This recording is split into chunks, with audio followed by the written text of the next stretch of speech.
Hey there.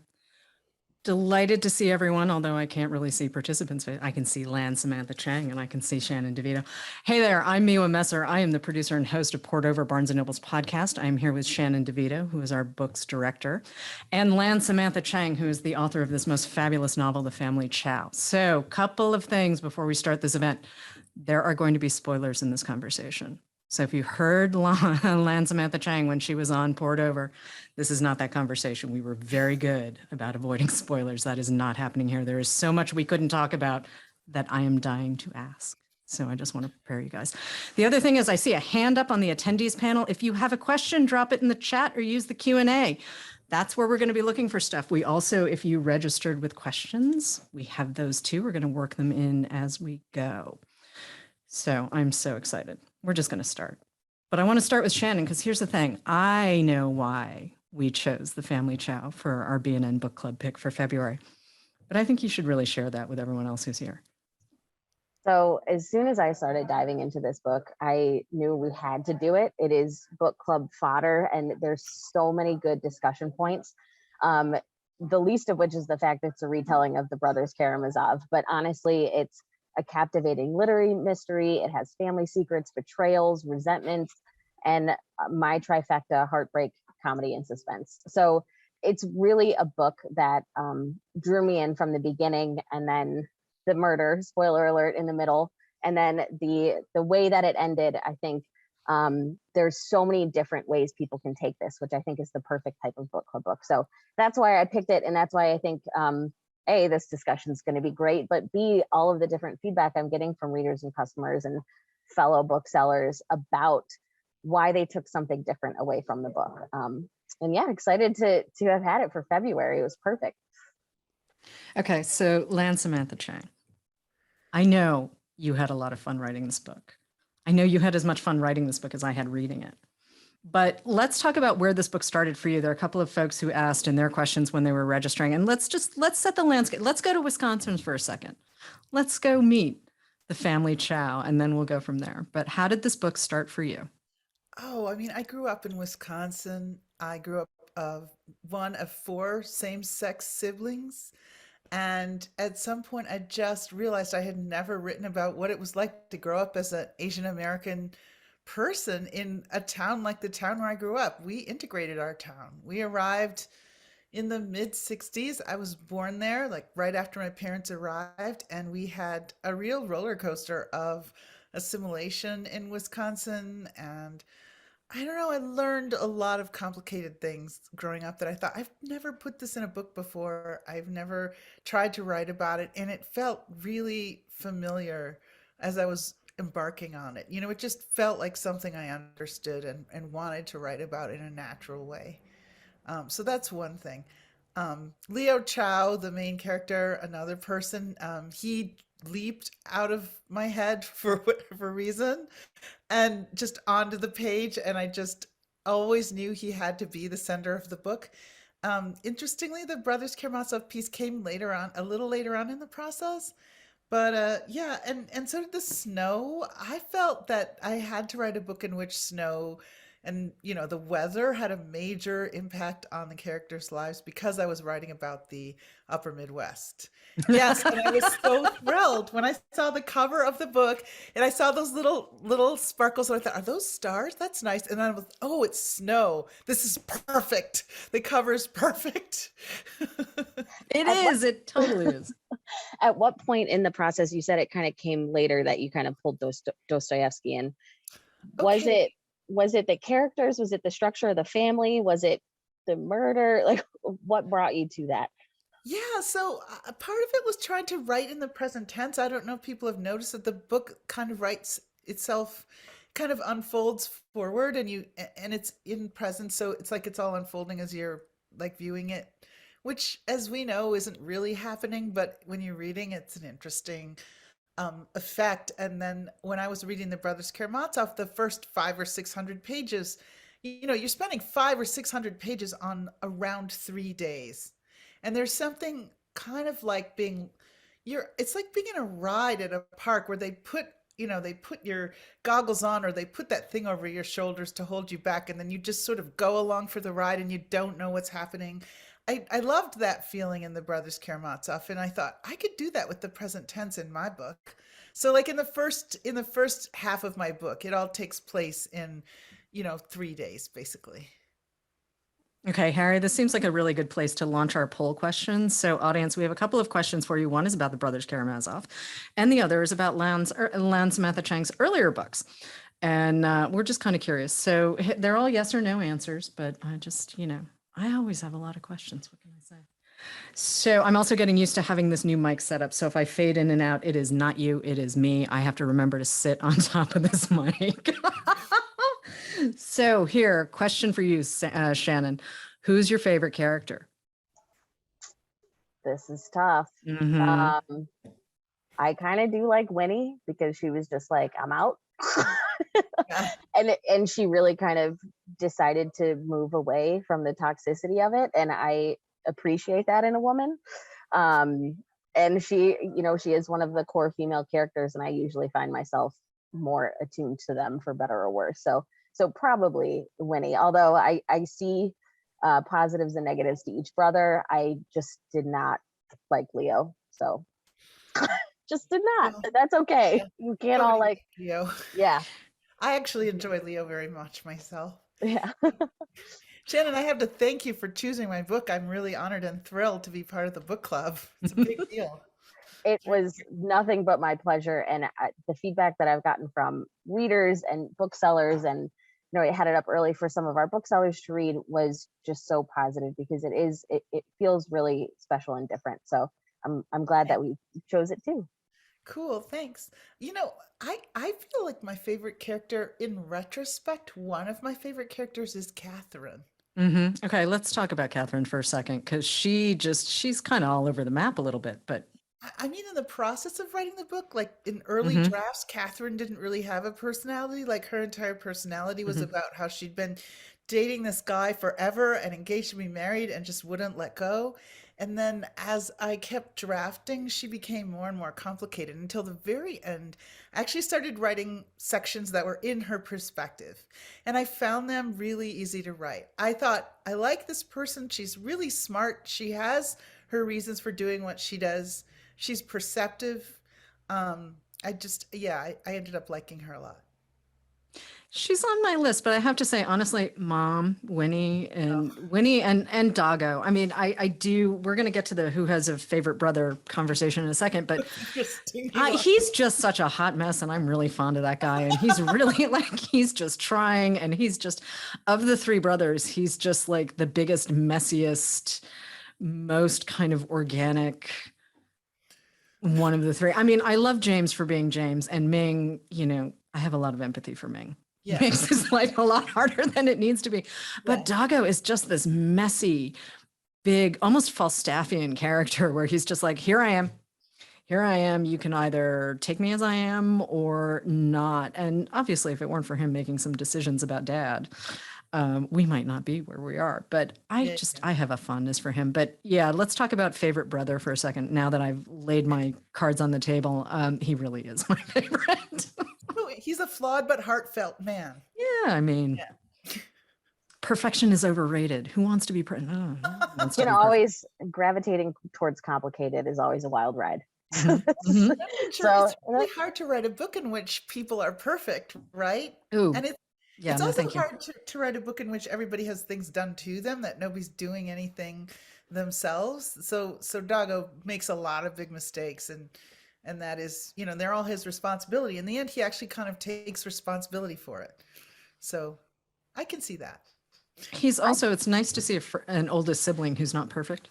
Like, I mean, anyone who comes from an Asian American family, you're just like, just let the first, like, just blaze a path and just you don't have to be the doctor or the engineer or anything else. Just be Yeah. that guy. Just No, he live your just life, failed man. to do those things. That is the thing about him.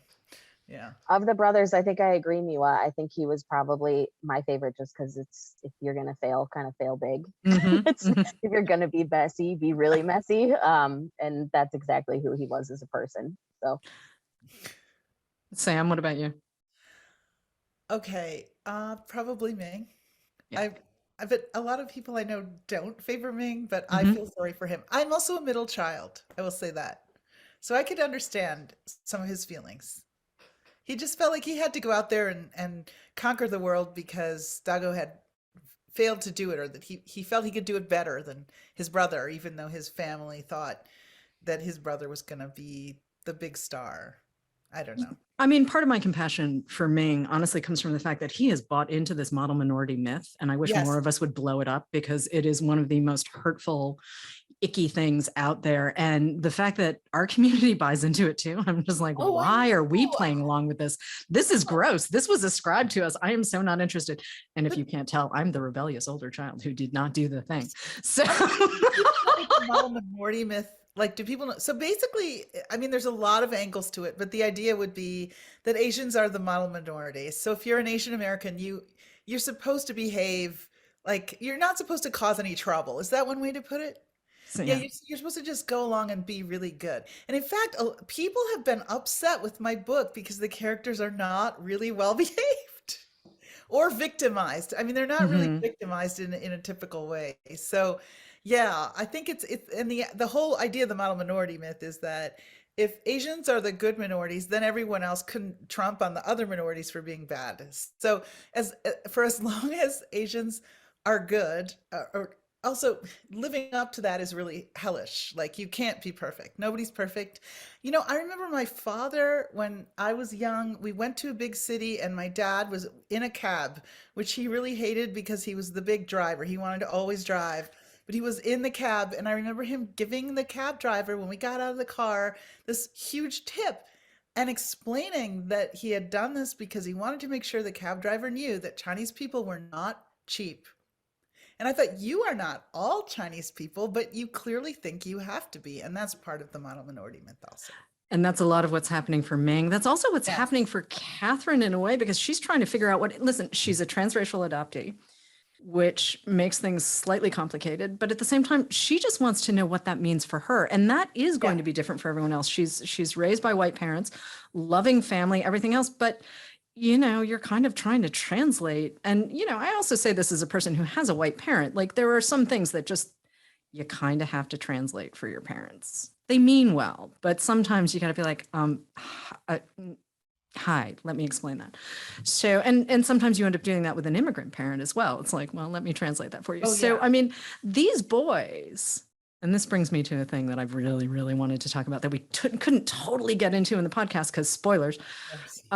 The idea of the boys being sort of, well, let me phrase it this way.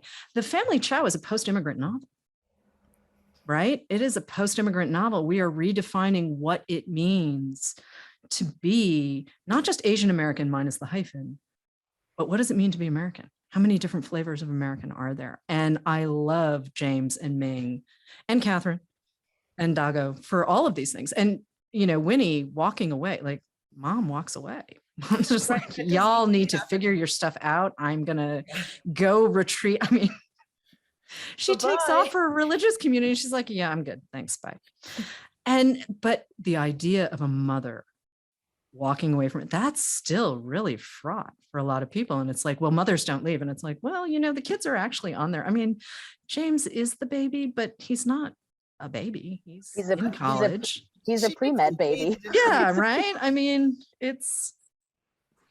so let's talk about this for a second. I mean, Lan, you were saying that this is not your family's story, but you have been in this position. I mean, you have been in a town in Wisconsin where you guys were it. You were it. Yes, for years we were it. We were definitely the only Chinese girls in Appleton, Wisconsin, which is not as good as it sounds. um, and there were two other families when I was growing up. They both had boys. And we were pretty much it in school. We were the only ones in our school. Uh, yeah, I wanted to describe that experience. I think a lot of the Asian American people I've met in my life have said, "Oh no, I was that person. I grew up in a small town where, I was the only Asian person." I think it happens a lot. I wanted to describe what it was like for this particular family. I mean, the family is not your typical, like, quiet, suffering immigrant family. They're noisy and suffering. They're loud, and they have, jokes, and they get angry, and there's a lot of yelling in that family. So yeah, it was like the family that I lived in many ways. We were quite funny in our family, for example. Also, we had a lot of food jokes and food situations in our family. Okay, we're going to come back to food for a second because I have a question for Shannon before we get to the, and luckily I had a snack before we sat down to do this because this is not a book you read on an empty stomach. But Shannon, obviously you're not Asian American. So can we talk about that outsider perspective for a second? Like, what was it like? Did you feel like you were learning a lot, but like just learning about people? You didn't feel like you were being fed your cultural vegetables, did you? I didn't, Good. to be honest. But I did, it's dawning on me in a different way now that this discussion is talking about model minority and what our expectations were. And I think that's what drew me to it so much, is they were subverting what my unconscious bias was of these characters, even though I know Dostoevsky and I know the plot of that book. Right. But I really was, it flipped everything on its head, which I think made it that much more interesting. And Lan, I was going to ask, really, was writing pieces of this, was it cathartic, or was it difficult, or was it enjoyable? Like, really kind of digging into, especially when you both have kind of referenced what it means to subvert the model minority and kind of push against that. How was this writing process for you? That's a really good question. In some ways, it felt really freeing. I felt like I was just sort of galloping along through the book, and the characters were sort of moving and doing things without me controlling them. I did not feel like I had to make one of them more sympathetic or one of them behave. They just sort of played out their story, and I got to write it all down. I have rarely had such an enjoyable experience writing a novel. And, you know, I truly, I think that I was given some kind of permission to do this uh, by getting a little bit into my middle age and sort of understanding that it was okay to have characters do whatever. I just didn't have to. I didn't feel like I had to conform to a standard in some way. I think at one point Leo makes this comment about older women, they stop caring what other people think of them, and he's really angry about this because he would prefer to live in a world where women did care what people think of them. And it was the kind of that feeling that probably that Winnie felt, like, I'm just going to do whatever. Let him feel annoyed with me. That's so interesting about some of the protagonists, I think, about who are older. And it's kind of this discussion that's really starting. I think it's starting to bubble up for me because I'm starting to get fed more and more of this discussion because I'm reaching past the age where, society values youth, specifically in women. And then once you move past that, you feel so much more free to do and read and be who you want.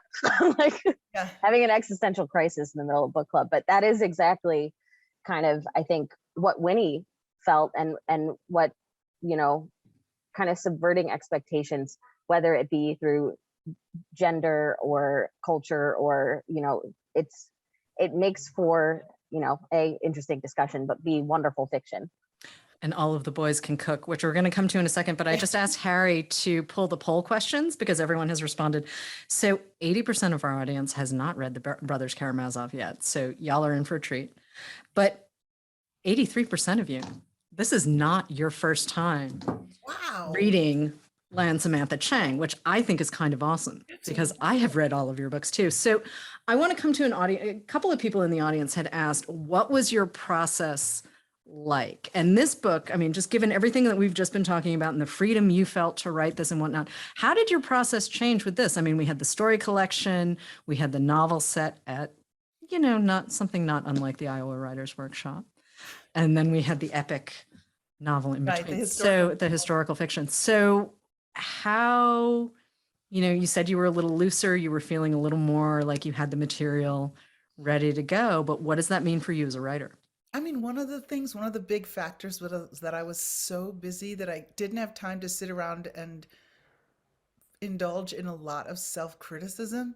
Like when I had more time to write, I would question every sentence that I put on the page. And in the case of this book, I had a child and I have a full-time job and I have a very long suffering but lovely husband, but he needs a little conversation. And so I really just felt like how do I describe this? I felt like, okay, you've just got to go for it. If you don't go for it, nobody's going to care if you never write another book. You have to be the one to get yourself writing another book. And I had all these strategies worked out to get my work done as often as possible, as many days in the week as possible. And one of them was to try not to be upset if I didn't get my work done every day. Um, and I was also helped along by the material, I think, because this book is a plotted novel. So in a plotted novel, you kind of have to figure out the plot. And once you've done that, you sort of know what your assignment is. I mean, it takes a long time to figure out how it works, but once you see how it's supposed to work, um, you have some sense of where you're going, which was for me helpful because I was so busy. And then I would come back to it and I would know where I was. Another writer who I think is similar in this way is John Irving. His work is very plotted. He said because he had trouble, what is it, ADHD?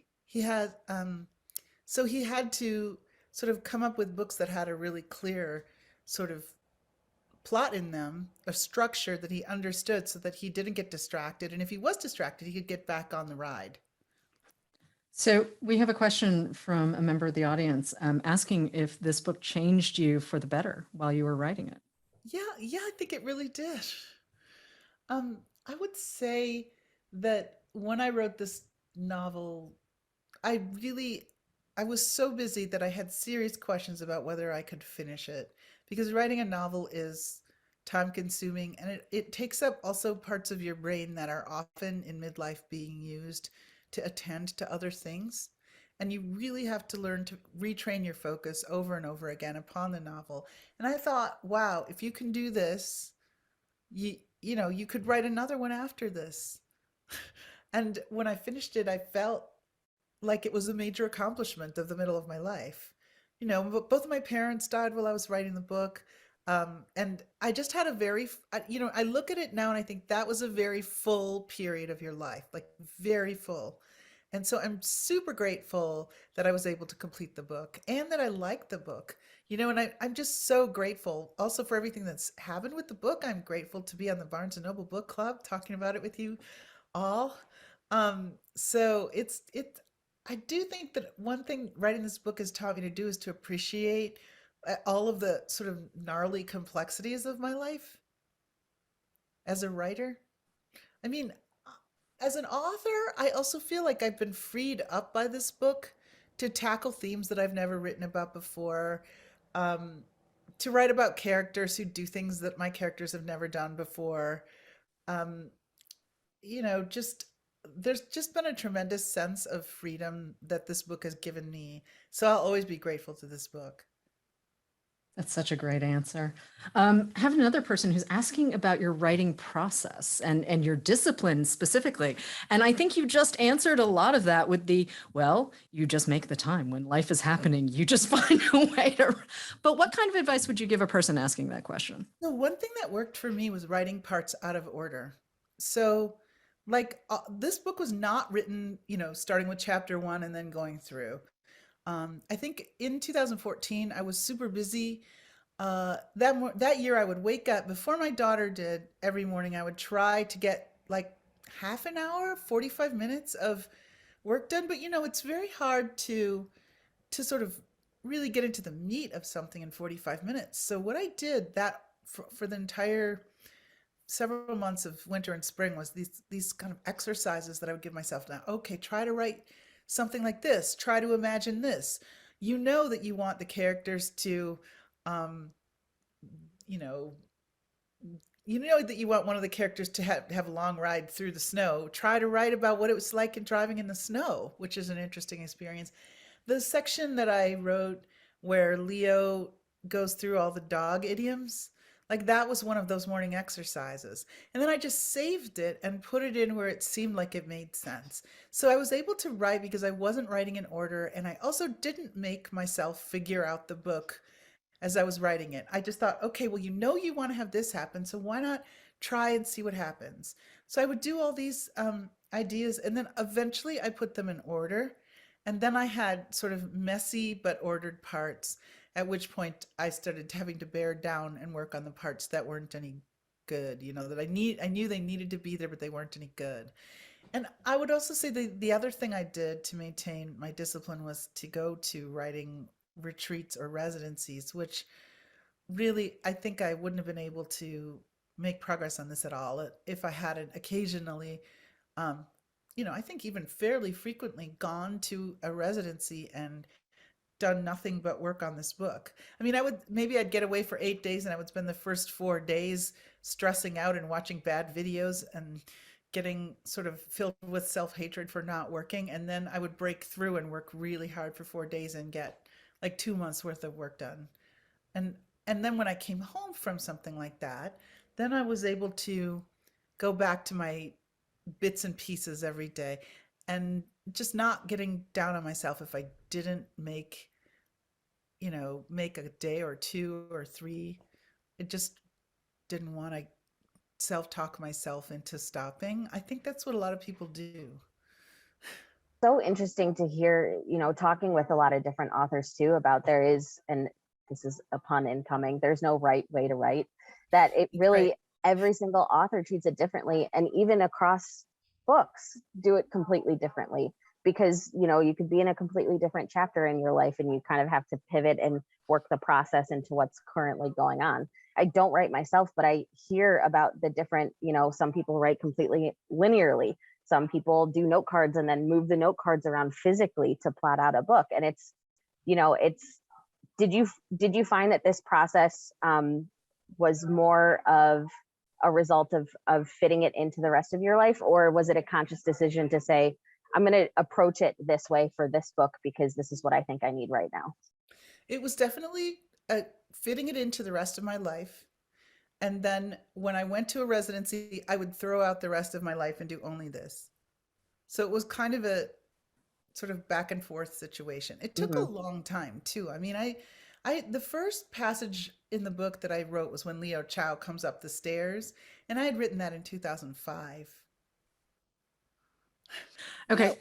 What? Oh, sorry, Sam. I just have a question. Was the process, is that the biggest surprise for you? Or was there a moment in the book where you were like, well, I wasn't expecting that to happen, but here we are? Oh, Doggo did that to me a lot. Okay. Yeah. Yeah, I I wasn't thought so. expecting him to do a lot of things that he did. Okay. Let me see. What else do we have in our audience questions? Because I feel like we've covered a lot of what the audience is asking about too, but I would be derelict in my duty if we didn't talk about Alf. Because there is something that happens with Alf in the bigger picture that Sam, you and I couldn't talk about on the show because we would have given way too much away. And I think it comes back to this post-immigrant novel and the model minority and everything else. So let's talk Alf, about Alf. Alf starts as sort of a guide dog where James is following him around and he sort of introduces us to the various characters, Brenda, Catherine, etc. And then he ends up becoming the symbol of, you know, anti-Asian discrimination. He's a lightning rod. Um, I think people have really strong feelings about dogs. And so people just automatically assumed the worst when Elf disappeared and the accusation was made. People just, you know, became activists on Elf's behalf and against the family. And I think that part of this was set up by the lawyers in the trial, but really it started before the trial when the whole question of what happened to Elf was whipped up on social media. Um, and that was one of the things I was trying to do with the book, which was to show how, in the first half of the book, what you get is the story of the succession drama at the Fine Chow from the point of view of all the characters who are involved. And then in the second half of the book, you see many other versions of the story. You see social media, you see the animal rights sort of movement against Elf. I mean, not against Elf, against the family in favor of Elf. You, you see the people in town, the curious people in town, but then you also see the lawyers creating new stories for the characters, so showing Dago and his dad in a completely different light. Um, and many people willing to believe those stories because they're sort of hewing to these tropes about immigrants. Like Leo stops being like a tyrant and a kind of a nightmare, personal nightmare for everyone involved with him, and becomes this hardworking restaurant owner, self-starting, pull him up by his own bootstraps guy with this ungrateful, lazy, you know, skirt chasing son. Um, and people are believing this. Is that We sort of what you wanted to talk about? It's totally what I wanted to talk about, because here's the thing, we have to tell our own stories, right? Like, I'm Yeah, always happy to have other people come sit at the table. But the idea that we can tell different flavors of an immigrant story, different flavors of an American story, different story of fathers and sons. I mean, the dynamic, one of the things I love about this book is the dynamic between the brothers. Like, it's a genuine sibling relationship. And, it's a tiny bit raunchy, and it's a tiny bit messy, and it's a tiny bit this, and it's a tiny bit that. But, you know, they're obviously brothers, and they obviously have this dad they don't understand, but at the same time, they do still kind of love him because he is still their dad. And they're really that's right. confused that mom has decamped. Yes. Mom's just like, I love y'all, but really, you're old enough to like get your own cereal and just, you're good. Yeah, yeah, yeah. So it's all of this kind of stuff. But the idea that there are still people out there in the world too who are like, well, we know exactly who you are and what you're about. And it's like, well, Right. hold on. Can we roll this back for 2 seconds? Like, we're actually just people, and we're just Right. family. And especially when it comes to immigrant narratives and anything that sort of wants to tell you what being American is. That's right. This is a really American family. I mean, these boys, like, I mean, James doesn't really speak Not Chinese. at all. Dago kind of maybe sort. I mean, there are plenty of us in the community who may not be multilingual, and that's perfectly okay too. And some of us don't really want boba, and some, like, who know, we're all just like, some of us play football, for Pete's sake. It's just to see the range of us represented the way you might just see in any other novel about any other suburban family who has a restaurant anywhere in America. It's kind of great, and it's really liberating. Oh, And that was part of what was fun for me to read, Oh, was I to love have one that. foot in the camp and just be like, oh yeah, I get these guys, and the other foot in the camp going, Richard Russo could have done something like this if he felt like it. Because you're writing about class, you're writing about men's relationships with each other, which we don't often see. And we actually had someone ask if you ever thought about writing this cast with all women instead of brothers. I definitely did, but it was too close to home because I have three sisters. I mean, I thought, oh, I could do this, and then I thought, I don't think my imagination would play in the way that it did with the brothers. It was one of my thoughts for a long time as I was working on it. I thought, you can switch back. You could switch back if you want to make them women. And then at some point, I just threw that idea away completely. And they became so much who they were that I just didn't want to have anyone else be like them. I would say Dago's story in the trial, where he tries to tell his own side of the story, um, is particularly poignant because nobody really listens to him. I mean, at least not the jury. And so it's it was meant to be, a comment upon what you're Intervention. talking about, Miwa. Mhm. Yeah. As you were, I think about the three different brothers and how different they are, but the thread of family that really binds them. Did you create them in concert with each other, or did they each kind of have their own personality coming in, or did you kind of balance certain actions because you needed one brother to do this and one brother to do that? The thing is more, is it fully formed, or is it more they were created as a group? Honestly, it was fully formed. I mean, the book, it was like a Polaroid where you're looking and you can see faintly developing the outlines of the photo. And then as the outlines become more clear, everything is more detailed, but the essential shapes of who's what and where's where is there from the beginning. So, I mean, Ming seems to live sort of off the page for me. I had written in 2005 100 pages of something with a tyrannical father, very similar to Leo. And there was a character named Ming, and he did have this whole opinion about how he knew what was best for everyone in the family. In this case, the other siblings were different people than Dago and James. And I think in order to carry out the Brothers Karamazov's plot line, to follow that line, I had to have an older brother more like Dago. And in order to sort of give the reader a guide into the story, I think James was helpful. But I would say that they mostly just emerged, pretty much full blown on the page. It rarely happens to me, but it was really great. It was like sitting there watching them do the things. Whole monologues would come out of their mouths that I would just write them down, like the one where Dago tries to explain to James why and how he got involved with Catherine, and why and how he's still engaged to Catherine, but he's trying to get out of it, but he can't. Like that whole thing just came right out of me. And then it was a lot of fun to write that passage, because I could just see James like hoping and hoping that Dago was not going to keep talking and keep sort of explaining all this embarrassing and complicated emotional stuff, and Dago just continuing, and not only that, escalating, like getting worse and worse. That sort of escalation quality was a lot of fun when I was writing this book. You have a scene, the scene at the party, for example, when Fang says later, claiming to have made a joke, do we think this is dog meat? And then there's just like a series of events that unfold afterwards, and James ends up in the bathroom with Brenda's boyfriend, like helping him throw up. Like that all just kind of came out. Is there another book with the brothers in it for you?